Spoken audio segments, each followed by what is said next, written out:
Hi, this is Mike from Realistic Sustainability, and welcome to 2022. 2022 has arrived with optimism and excitement. Well, for most of us, maybe a little timid here and there over the last couple of years, because they've been a little challenging with COVID and such. But it's also opened tons of possibilities. Here at Realistic Sustainability, Nick started a successful catering company called Tasty Bits, and my family and I are opening a learning and creator space named Dabble. Nick and I are both excited about the future, and our future isn't just limited to those adventures, but realistic sustainability too. With that excitement comes some setbacks also. During the holiday break, myself and my family contracted COVID. I know during the year-end episode, you probably heard me sound a little bit run down. Well, I guess I had it then. Although it's not life-threatening, none of us are having too extreme of symptoms. It has severely slowed down my ability to keep up with the show and getting them completed and produced. I've even left Nick out to hang a couple of times on appointments to record that I honestly just slept through. The holiday, when you're an engineer, is when you get a lot of this extra stuff done. You have a week or so off. We usually would record twice a day, every day, to prepare for a very, very busy season. Well, I slept through that. So there's a little bit of catching up for us to do. So with that being said, we pride ourselves in releasing our shows consistently, always having something available. Last year, we released 103 episodes, and we don't plan on doing less this year. We don't want to go backwards. We want to hold that same intensity. But at the same time, I also need to rest and recover while preparing to open Dabble. And that could be a little challenging when you already have a full-time job. So for the next couple of weeks, there will be a post. But those posts will be some of our earlier episodes. I'm going to post a couple of reruns just to give us a little time to get our legs back underneath us. The shows are already been written. Don't worry, we do have new content coming. But this will allow us to, first of all, revisit some old fun stuff, but also give us time to get that new content created and uploaded. So I do appreciate your patience and understanding in advance. And I hope you enjoy some of the reruns, because when I listen to them again, I completely forget the optimism and the crazy thoughts we had going into this. Nick and I'm not sure we knew exactly what we were getting ourselves into when we decided to create realistic sustainability. So it does make it a lot more fun to go back and listen to the pilot or sustainability for noobs, which are the two that I hope to have for you in the next 2 weeks. Thank you so very much for listening to Realistic Sustainability and supporting our show. This episode is brought to you by Indeed. When your computer breaks, you don't wait for it to magically start working again. You fix the problem. So why wait to hire the people your company desperately needs? Use Indeed's sponsored jobs to hire top talent fast. And even better, you only pay for results. There's no need to wait. Speed up your hiring with a $75 sponsored job credit at Indeed.com/podcast. Terms and conditions apply. Welcome back to the Realistic Sustainability Podcast. I'm here with Nick. Thanks for having me again. Again, absolutely. It's been a week. So how was your week? Cold. The weather, even though I know it's autumn, and I'm going to catch some flack for saying this, it's been chilly. I had to turn the heater on. To my dismay, I try to, it's like a game we play every year. I push it off and as far as I can, and till the blankets get just below the ceiling in the bedroom. And then I go, okay, let's turn the heater on. Let's be comfortable again. So it's been cold, but it's been good. No real complaints. Well, I can't say much. You heard on the way here that one of my sons decided to play battling climate controls. In my office upstairs, we have a heater and an air conditioner. And apparently at some point he decided it was too cold. So he turned on the heater. Now, in my household, you usually have to go through an approval process to turn on either the heat or the air. But he bypassed that process, turned on the heat, and then realized, oh my goodness, it is way too hot up here, and decided to turn the air conditioning on, which wasn't vented outside. Makes perfect sense to me. Oh, yeah, so you have multiple heat sources. So our attic right now, where I generally work, is somewhere around 85 degrees. That's perfectly comfortable for all of our senior citizens, okay? That is horrible. But and I joke, but, it's a sustainability show, and I have to tell you, sometimes things just go right off the rails, and I don't think things can be more off the rails than having an air conditioner and a heater. Did you just make a joke? Did I make a joke? Did you make a joke? Are you saying because I live in a town called Durand that is hugely behind trains? The joke is because when you say things go off the rails, and the things that are on the rails aren't exactly viable for sustainability. Yes, you mean the air conditioner and the heater itself? Nope, I mean the big things that go chugga chugga chugga chugga chew chew. Yes. For any listeners out there who don't know, I live in a town called Durand who very, very, very much likes trains. And so matter of fact, during some of these podcasts, you might actually hear a train in the background. There's not much I can do. The tracks are pretty close. So yeah, not the most sustainable piece of transportation. Definitely a mainstay in this town. I thoroughly enjoy trains. I enjoy any large piece of machinery that can move me with little to no effect, then I'm on it. If I can jump and bounce around and it doesn't move, I'm a fan. I understand that I probably shouldn't be, but I am. I think they're cool. Well, so here we are in our second full episode of Realistic Sustainability, and we're just bantering. So I just wanted to let you know, this is the second full episode of Realistic Sustainability. This is Sustainability for Noobs. We're just going to cover some of the basics, the basic understanding, and get a little broader understanding from what we did on the very first episode, which was primarily introduce ourselves and just kind of talk about sustainability. This is an opportunity for us to start that dig a little deeper. This is going to be how we just take one piece of information and build off it day by day. So, first of all, do you know what the definition of sustainability is? No, but I get this feeling you're going to tell me. Well, what's funny is in the industry, it has a common accepted definition. Because if you go into Google, it's not very clear. When I was at the University of Michigan, it was a debated topic of what the definition of sustainability really was. Okay, so you went this where? Hold on, where? Please repeat that. At the University of Michigan, there was still a debate on exactly what the real definition, not of the word itself, sustainability, but the action of sustainability. So you went to school? Yes. And took classes on this? Yes. And they didn't know what they were teaching? Yes. Part of what a university is a discovery. So I was part of that discovery and got to discover it with others. Okay. Which to me is kind of cool. The definition that is generally accepted now within the sustainability field is the ability to sustain one's generation and their needs without sacrificing future generations' ability to meet their needs. Okay, so the generally accepted definition of sustainability does not, in fact, define the word sustain at all. Not whatsoever.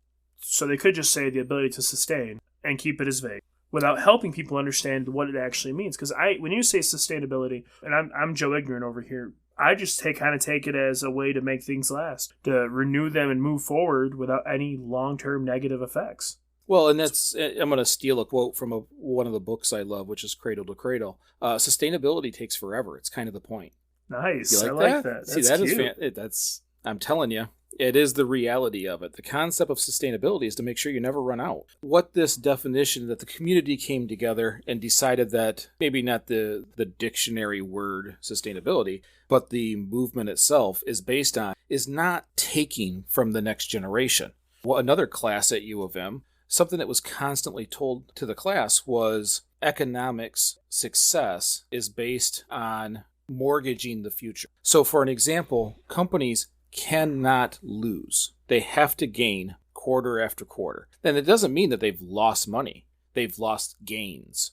That is an unsustainable way to run a business. It doesn't make any sense. That you have to grow by more of a percentage than you did last quarter, every quarter, or it's considered a failure. So sometimes you'll hear a loss. It's not always a loss. It's just a loss of profits versus last year. It sounds, sorry, I did not mean to say looks. It sounds like a greedy person's way of saying, well, enough isn't enough and we need more to be good enough. And next year, that good enough is no longer good enough. Well, and it is a model of consistent improvement, which is a model that we want in sustainability, which is consistent improvement. But there is a limit. And in our financial world, they don't allow for a limit.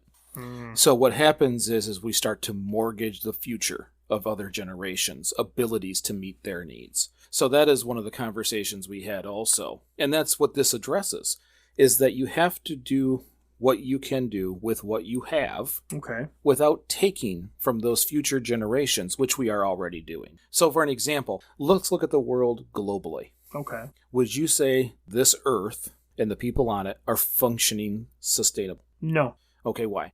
Okay, well, because generally speaking, there are, once again, from an ignorant person on the outside, we use up some natural resources in areas that don't have any faster than they can replenish. And so what we do is we end up taking them from one area and moving them somewhere else. And I don't believe there's an efficient way to go about that. I think that if people were taught efficient and intelligent and simple ways to better utilize what they have in front of them, we wouldn't have to shuffle things around. I don't think that there is a sustainable way to look at some of the things we create.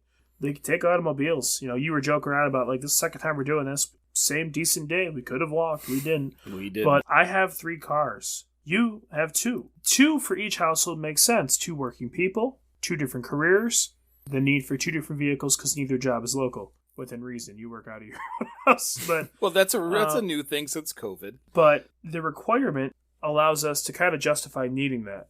But it's not necessarily sustainable in the sense that, like, okay, so we don't have, like, I live a mile outside of my hometown. I could easily walk there if I wanted to get ice cream or food or dinner. It wouldn't hurt me. It'd take 10 minutes. I don't know the distance for where we're at from your house, but I assume it's, if you take the long way, about a half mile. I mean, it's a block and a half. It's a few blocks, yeah. It's not terrible. But we continue to drive.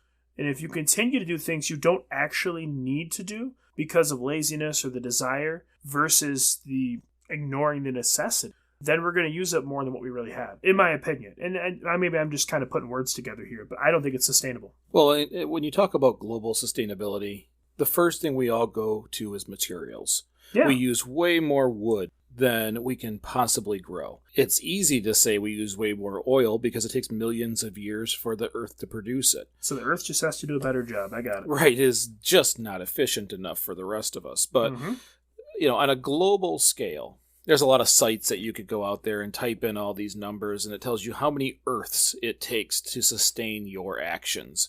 But our Earth itself is so grossly warped on the haves and have-nots, and bear with me, I just watched Sir David Attenborough's A Life on Our Planet several times this week, so I may quote some things. One of those quotes is, "As long as a tree is more valuable as a product than it is a habitat and an oxygen producer, it will always be knocked down."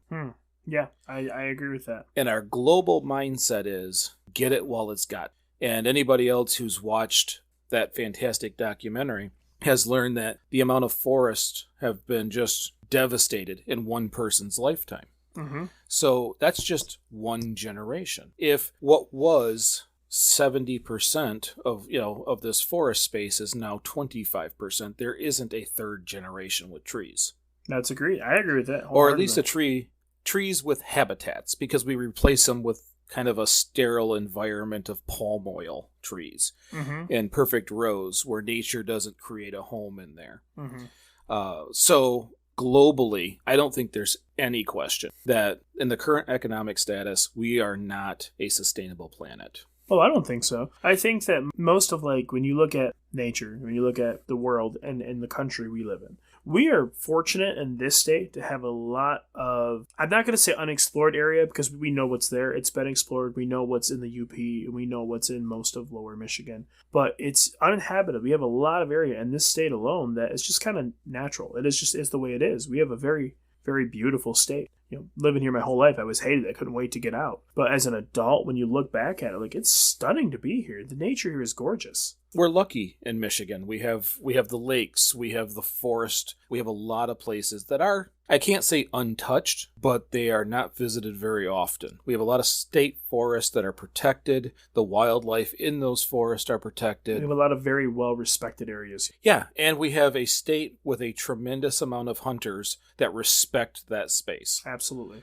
Yes, there's a few who don't, and I know everybody's going to point out those few, but those few don't ruin it for the rest of us. There's a tremendous amount of people out here who really do spend a lot of time being a part of nature, not being opposed to it. Absolutely. Now, when we think about that, that brings me to the next thing. How do we stand on a national scale? Does our country function sustainably compared to the rest of the world? I would assume not. I would assume that there's 50 states, and the overall consensus and mentality of the general person, while obviously not cookie cutter, not identical, is just to kind of do what they can do to live their life. And so till people have the mindset to put, the environment first with every thought they have, or with their day-to-day lives, actually put something bigger in front of them, I don't think we're sustainable. And I think compared to some other countries, I don't think we're even in the same ballgame. Well, and something you just said there was put the environment first. It's a sales pitch that people have used really since we saw the Earth from space. Because a lot of the environmental movements started really getting traction once we saw Earthrise. I have that, for those of you who know me, I have a massive canvas of Earthrise in my living room. It is my favorite photo, not only for its visual beauty, but what it meant to our civilization. It's very pretty. It isn't just putting the environment first. We made the joke on the pilot that in the 70s and 80s, there's this huge push to leave a better world for our children. And and I made the joke that we all collectively heard that, understood it, and went, nah, I want stuff. Well, it isn't necessarily putting the environment first. It is respecting the environment and finding a way to live our lives without massive changes in the way we do things that integrates in with nature. Yes, that means less waste. But is it that big of a difference in the world to not use a straw? And I'm not saying this for those who need a straw, but want to. We fill a school bus full of straws in use every day in the United States. Well, you got to figure, is it that big of a deal on a global scale if I, as an individual, choose not to get a straw? No, I don't mean anything. However, one person versus 330 million people is a very large difference. So I think, look, on the last episode you mentioned changing the culture. I think that with enough education, the culture could shift for a better tomorrow. And I think that if enough people think about it, that one person becomes a lot more powerful, because that becomes the many.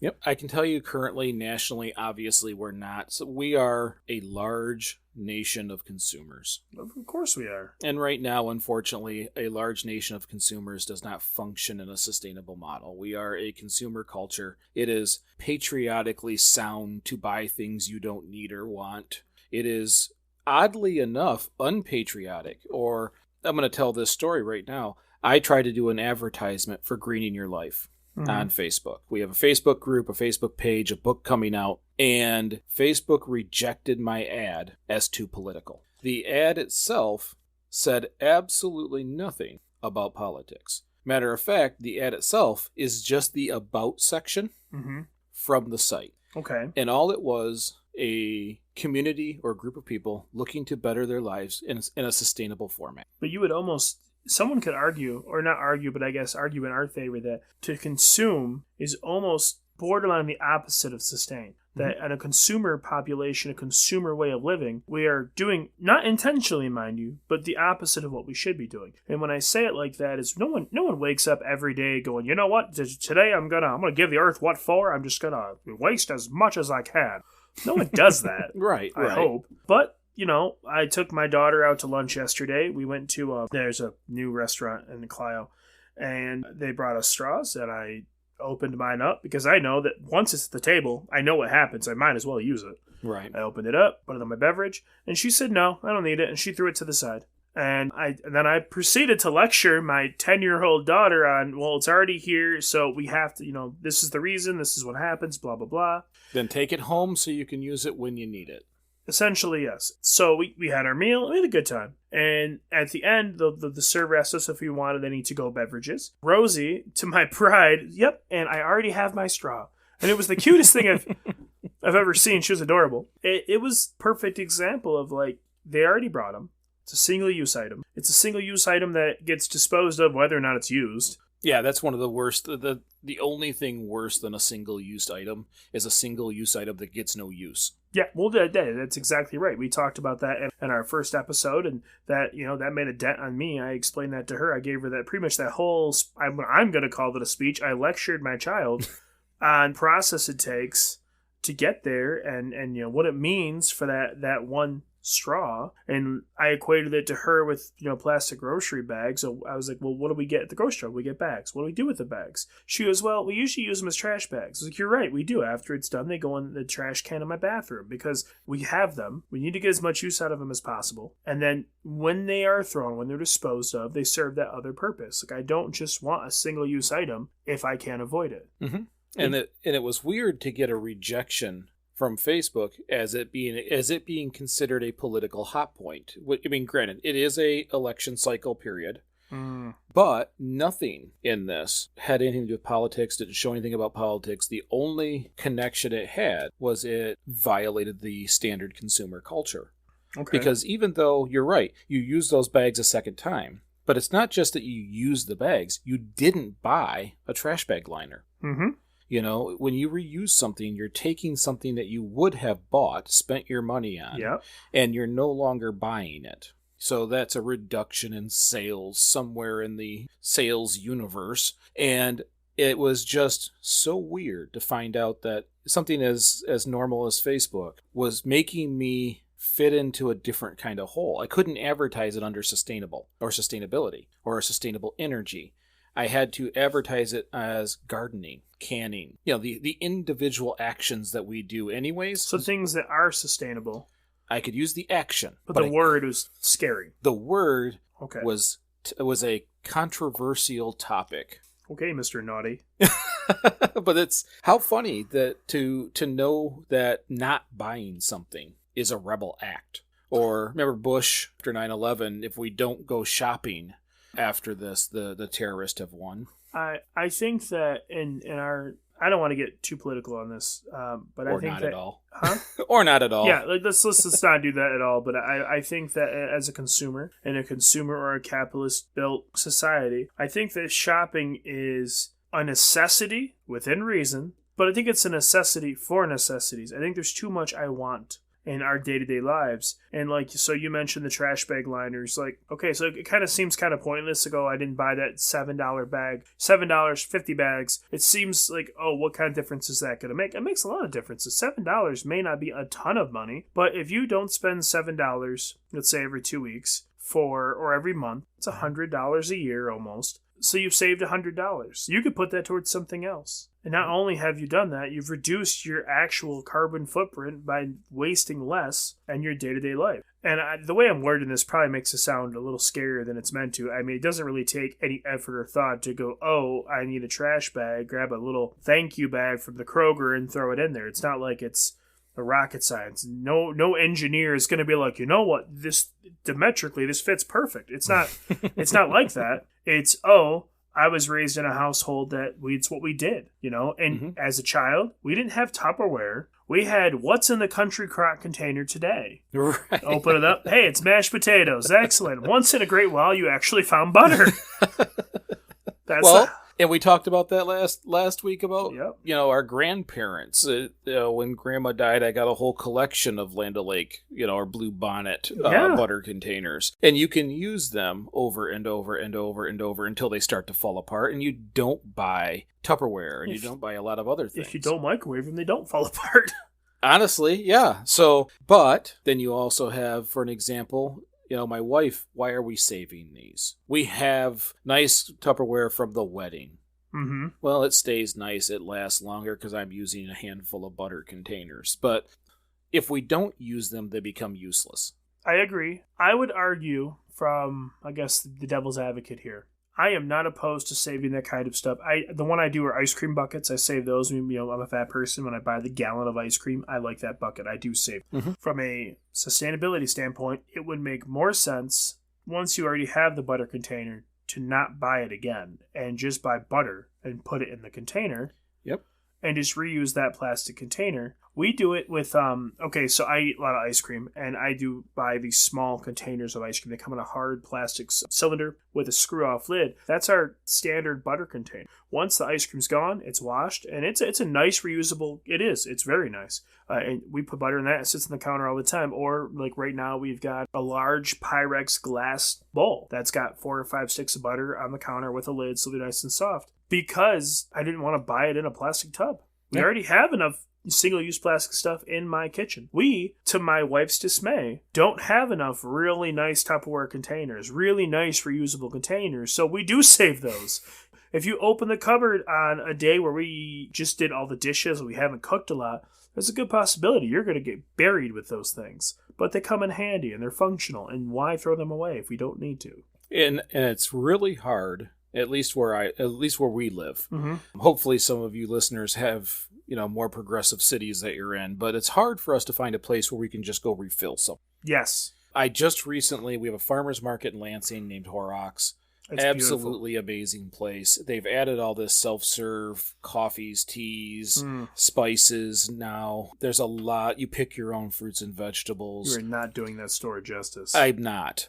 It is an amazing place, and lovely. I'm now just learning the things I can do. I want to be able to refill my coffee there and bring my own containers each time I come. I could spend hundreds of thousands of dollars every time I walk in that store if I had the money behind me. Just in cheese, I could spend thousands of dollars. Cheese, Matt, there's full wheels of cheese. Yeah, there are. Beautifully aged Parmigiano Reggiano, 100-year-old wheel of cheese. It is just absolutely gorgeous. I tapped into the chef part. You have no idea what you did when you brought that store up. The more places like that we find, the better. I want to get to more places like that. I want to be able to take my containers I already have, weigh them, fill them, weigh them again, pay for only what I'm buying. We have so many trash cans at my house now. My son's wondering, why is it, okay, we have a recycle for the metals, we have a recycle for the plastics. We use a lot of our paper products, either shredding through, laying them in the gardens, or even burning them for the ash. So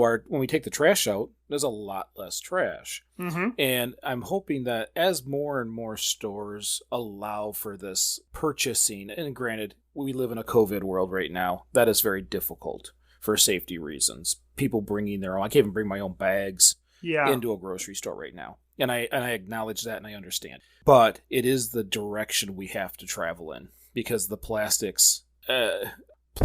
wrapping oranges is silly. Yeah. It came with its own wrapping. Don't get me started on oranges or eggs. Eggs are a big one that drive me crazy. The concept of an egg, the actual egg, the whites and the yolk is protected by the shell. The shell is a shell. In itself, it is a defense. It is a layer of defense. Actually, for many, many years, you weren't even required on a commercial standpoint to refrigerate your eggs, to keep them in the fridge. If you were in like a diner or a restaurant, commercial food service of any aspect, you didn't have to keep them refrigerated. And the argument behind that, well, they sit outside on the ground for 21 days while the chicken gestates and, becomes a chicken.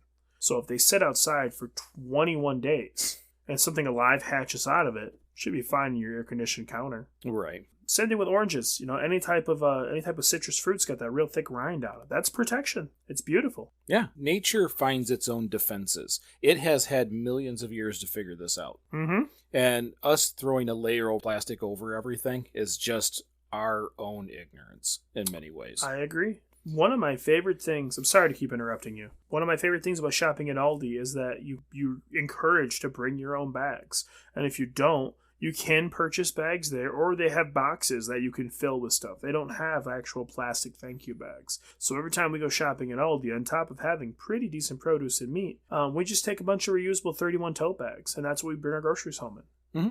Yeah, and I've missed bringing my own bags as of late because it became a habit. Yeah. And on one of these future episodes, when we talk about building your positive footprint, when other people see you doing these things, we grew up in a town that is a little less progressive, that they think about the old ways of doing things and mock the newer ways.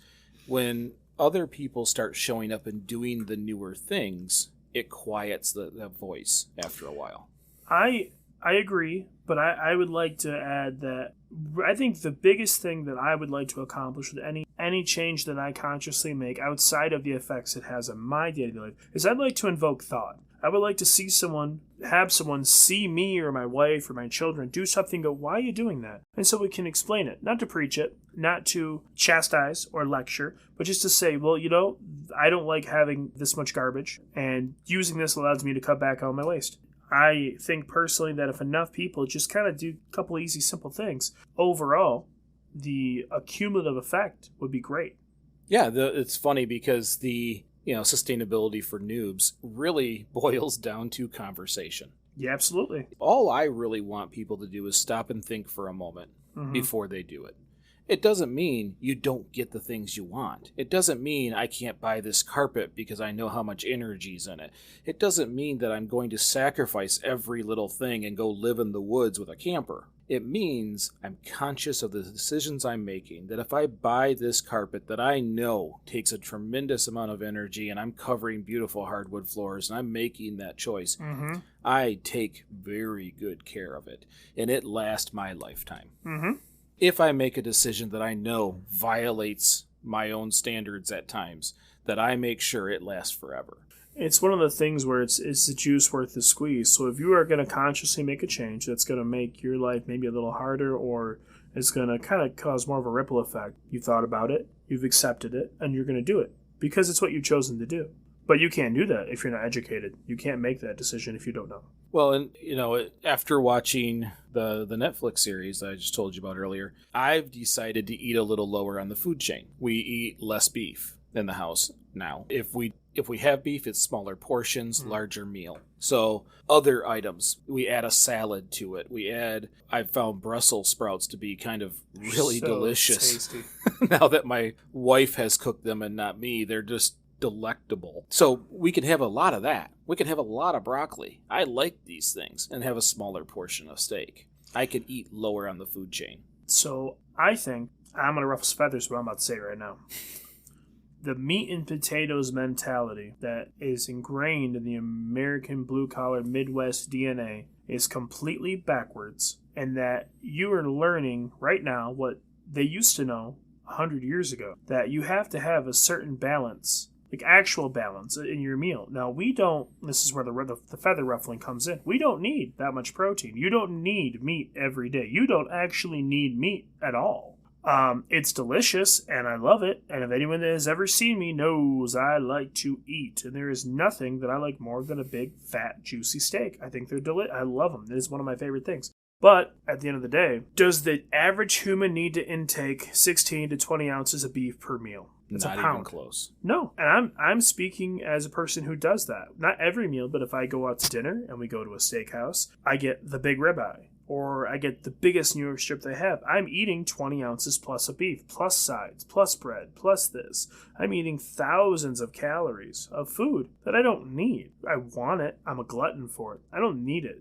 It's so much further than what it's going to take for me to sustain myself. So when you're talking about eating less beef and more vegetables, it's actually better for you, and not even from a sustainability, just to sustain your body, to make your body healthier. It's better for you, and I firmly advocate more Brussels sprouts. That's gonna be my soapbox moment. More Brussels sprouts across the country, every house a Brussels sprout a day.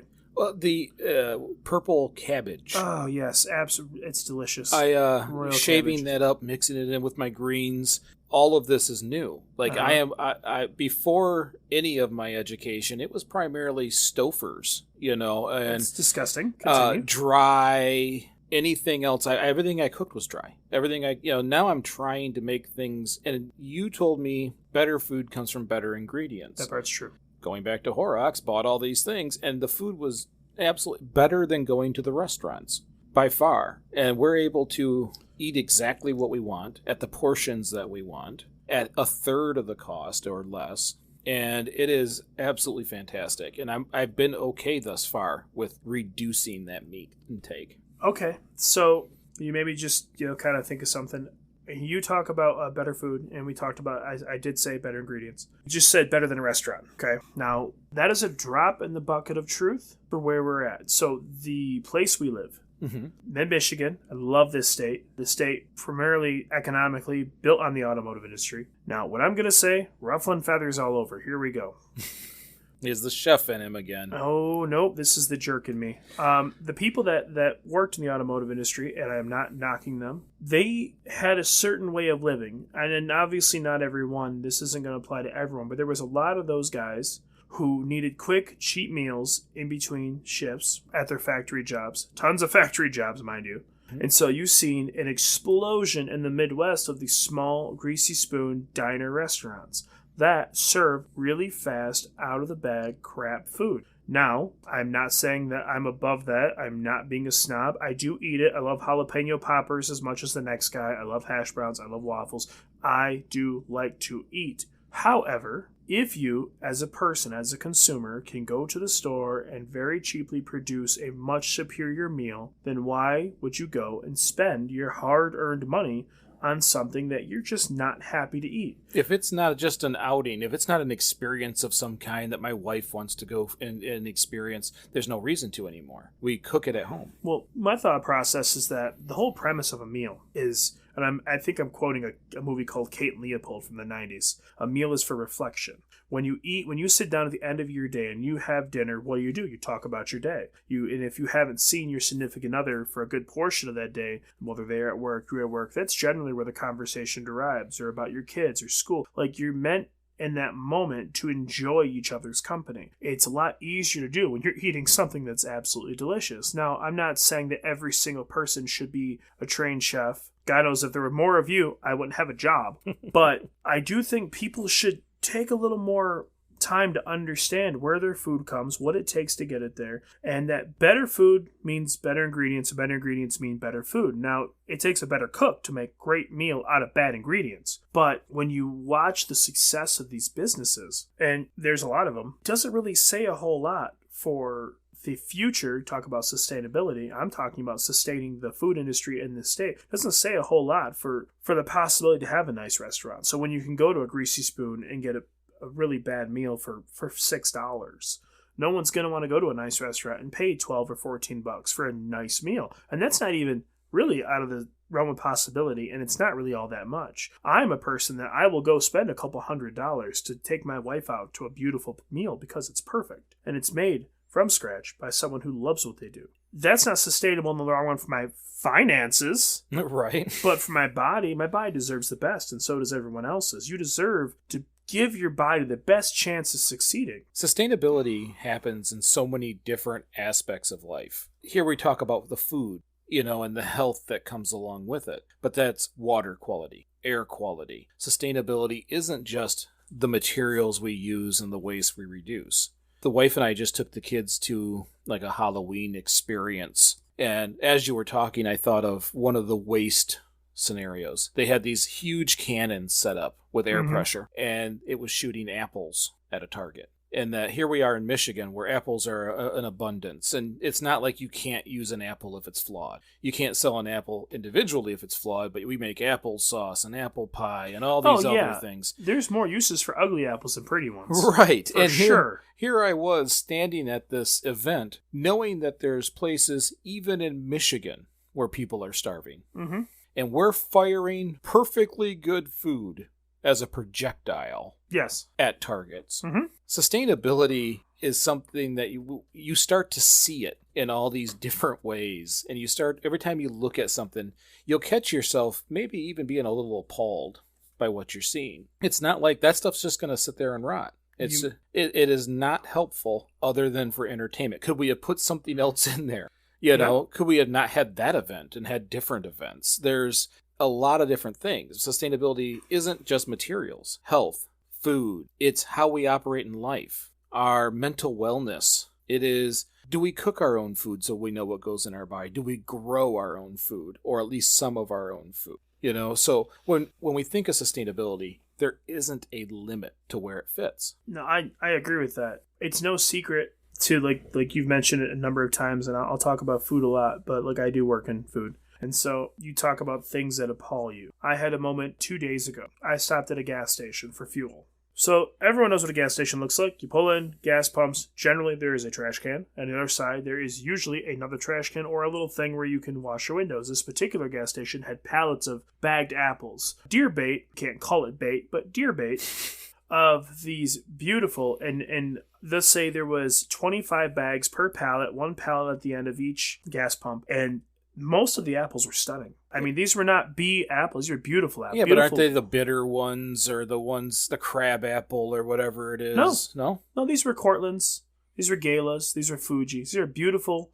If you're not familiar with apples, so the term blush is when a light-colored apple, usually a green or a yellow, It has a lot of cold nights, and its cycle as it matures, and it turns kind of a reddish pink color. That's called a blush. So these were all blushed apples. So maybe they weren't necessarily grown in the most ideal environment, but they're in no way, shape, or form a bad apple. There was no dents, no bruises, no pits, nothing. They were just gorgeous apples. Yeah, there were some ugly ones. Yeah, in a 20-pound bag, there was probably 15 apples that were probably not ideal.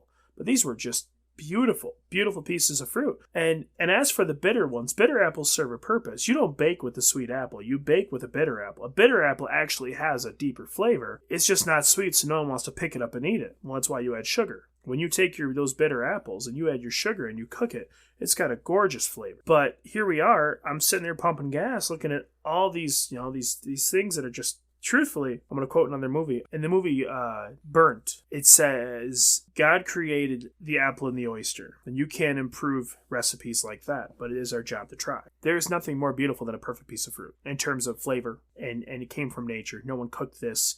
It just grew on a tree, and you pick it. Natural sugars. You just bite into it, and you taste life and vibrance and love, and it's just wonderful. And generally, most people, if you eat an apple now, maybe you're sucked back to when you're a little kid. Your parents cut them up for you, eat it with peanut butter, whatever thing you have them at school. And here I am staring at this essentially bag of memories, this bag of food that no one's going to get to enjoy. It's going to rot. It's going to go bad. What's actually going to happen is we're going to have a hot day, and those aromas are going to seep out, and bees and bugs and all these things are going to be attracted to this. Then they're going to get thrown away because they're attracting pests.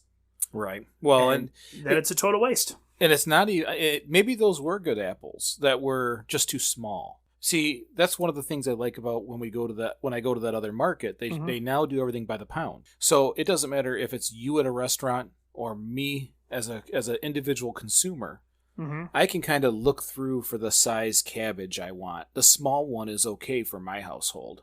Always buy it for your use. I agree. And for you, if it's a restaurant use, you're grabbing the big one because you've got multiple uses. You're going to need a few of these. So if everything was based by the pound and not per or $3.99 a bag, where all of them have to look identical in a plastic bag, and you could just pick and choose. There are uses for smaller apples. I have smaller children who would eat half of a big apple and waste the second half because it now browns. Or, I have to cut off that little section so that it seems appealing. But a smaller apple, they'll eat the whole thing. Purchasing should, in a perfect world, be done based on education of use. So, as a consumer, for me, if I'm shopping for my house, my children love fruit. They love it way more than I'm ever going to. I may respect fruit and see all these wonderful ways that I think it's beautiful. At the end of the day, if I have a sweet tooth and it's 9 o'clock at night and my options are a gorgeous apple or a stunning orange or a pint in Ben & Jerry's, guess where I'm going? The Ben & Jerry's. And that's been kind of driven into It is. And I'm not going to dive into that. But there are a lot of uses that you're right. You go to the store, it's a 5-pound bag of apples. I want to make applesauce.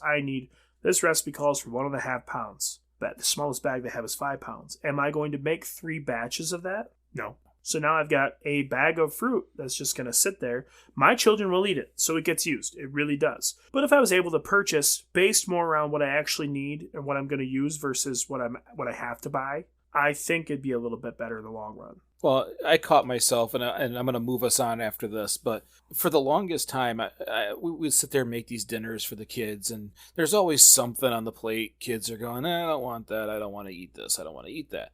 And my daughter one time wanted more strawberries, and I said, and I quote myself, not until you finish your fries.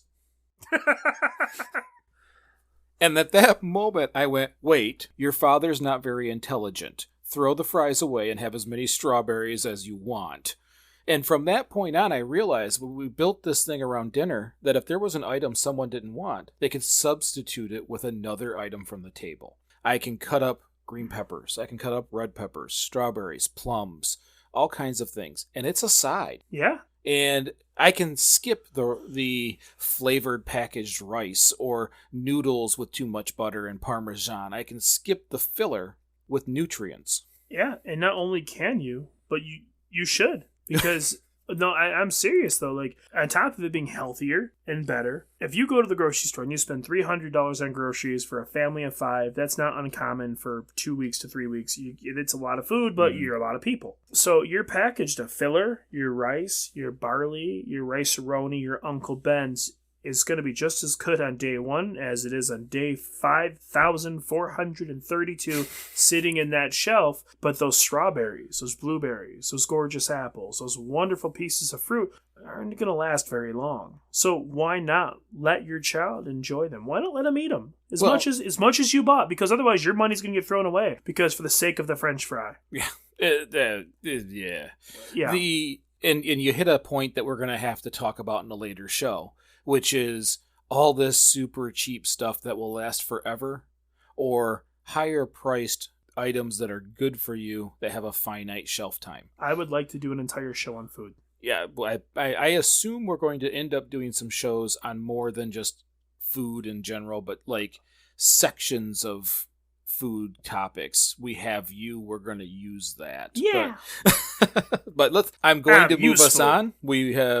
I had shaken the fruit tree and brought out the chef. You have no idea. But I am going to go back to a little bit of this sustainability basic education, which is, first of all, there is 3 pillars of topics or understanding that fit with sustainability. Mm-hmm. 2 of them everybody agrees with. Okay. 1 of them almost always causes an argument. And I'm going to defend it a little bit today. Obviously, the first pillar is the environment. Whatever we do needs to be integrated within the environment, not the removal of the environment. Okay. So that biodiversity of the life in the area in which we decide to inhabit can stay. You always see expressways with land bridges. Mm-hmm. Is that the best way? Absolutely not. But it does help keep some biodiversity moving back and forth. So building within the environment instead of removing the environment for our building. That's the first pillar of sustainability. The second is the social aspect. How we treat each other. How what we do affects people. It affects their health. How it affects their mental wellness. All of these things that tie back to us as being human. So that's more of an educational pillar because I still mandate that an educated person will always make the best decision. Maybe not the best decision by someone else's standards, but if you give someone all the information, if they're truly educated on the effects they have with what they're doing, they're going to make a better choice. I have to, in some case, disagree. Okay.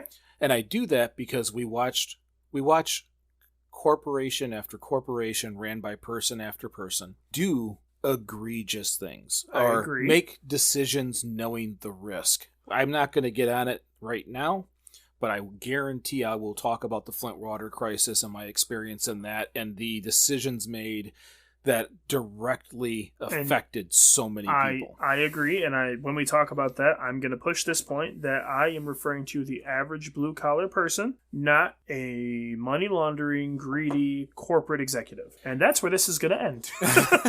Well, and that's so when we look at the social aspect, any decision we make also has to be in the benefit of society. Does it promote culture? Mm-hmm. Does it promote a connective thread between us all? Not split us apart, make us oppose each other. And then the last pillar, which always gets some kind of pushback, is the economic side of sustainability. And 9 times out of 10, what you're going to hear is, well, that's the money side. It can't fit. People don't like it when you mess with their money. They don't like that. But this is more of a understanding that you can't destroy economic groupings and economic processes without harming the environment and the social aspect. You have to be able to make a transition. You and I were talking about oil just before we recorded this and how it's dead. That industry, along with coal, there is barely a pulse. Okay. It is already making that move. But if we were to shut it off tomorrow, unprepared for the day after, what happens? Well, like we talked about, and this is kind of a hot topic or a hot button with people, when you present them with that, that future without it, it's never presented a whole picture. It's always like coal's got to be done, oil's got to be done, but they never really explain to people that there has to be a system in place to replace it. Yes, it's an entire industry that has thousands, hundreds of thousands of workers. So if you were just to pull the plug, that's a huge portion of the demographic that's just gone. Like they no longer have an income, they don't have food for their families. So you have to be able to slowly do that so you can replace it. Pull this system out, put a new one in. At one point in houses, they had natural gas or gas for lighting. They had torches built into the wall that you lit for lighting. Now we have electricity. Mm-hmm. Systems don't just go overnight. You have to slowly change them. And whoever owns or is a part of those old systems digs their heels into the ground and does what they can to not move it because there's just a period of time left. They know there's only a finite time of profits left. But when people look at the economic states, it is a process to move from one to the other. There is just as many jobs in clean energy if we were moving in that direction. Mm-hmm. As matter of fact, there's more in clean energy. When you're developing a new industry, it takes more people to do it than a 100-year-old industry that has learned to dwindle and dwindle and dwindle its headcount. Yeah, absolutely. And it make it more efficient. So when we talk about the 3 pillars and you're listening to this, be mindful. There are reasons for all 3 pillars. And without any one of them, the chair falls. All 3 aspects have to be looked at. And I'm hoping through these conversations, we have more and more discussions. People send more and more comments. We have more and more visitors with different perspectives that help us see more angles of everything we're looking at, because absolutely, that is how we all become more sustainable, is hearing something new and implementing it into your thought pattern. Before I start to wrap today up, sustainability functions on those 3 pillars: economic, environmental, and social. Mm-hmm. We are not just thinking about materials, but how we operate in life, our health, our community, our mental well-being, how we're nourishing ourselves, both mentally and physically, mm-hmm. and how we're functioning within our environment. No different than, are we building within the environment? Are we functioning within our environment? Are we looking at our waste, wondering what we can reduce? Are we looking at our energy consumptions, with my son battling banjos of the air conditioner and heater? Are we thinking about the biodiversity of wildlife? What about recycling? I'm hoping that over the next however many years we are able to do this show, we get to dive into those details and we all learn a little more. That's why I'm here. I need to learn more. I need to learn more so I can teach my kids. I mean, from water conservation to protecting our Great Lakes, we all have to kind of work together in education. We vote with our dollars and we vote with our votes, but we can't do it unless we know. Absolutely. Well, I appreciate everybody for listening. I hope you enjoyed this episode of Realistic Sustainability. This was Sustainability for Newbs. I'm Mike, and I'm signing off. Mike, thanks for having me. I appreciate everyone listening to everything we are going to talk about, and I promise you there is more rambling to come, and I will try to keep the Apple topics toned back from future episodes, and from the bottom of my heart, thank you. I appreciate you joining us. If you liked the show, consider sharing it on social media or sending it to a friend. The more that hear it, the more exposure we get. We appreciate it greatly. If you have any comments, you think something we've said here today is controversial, send it to us.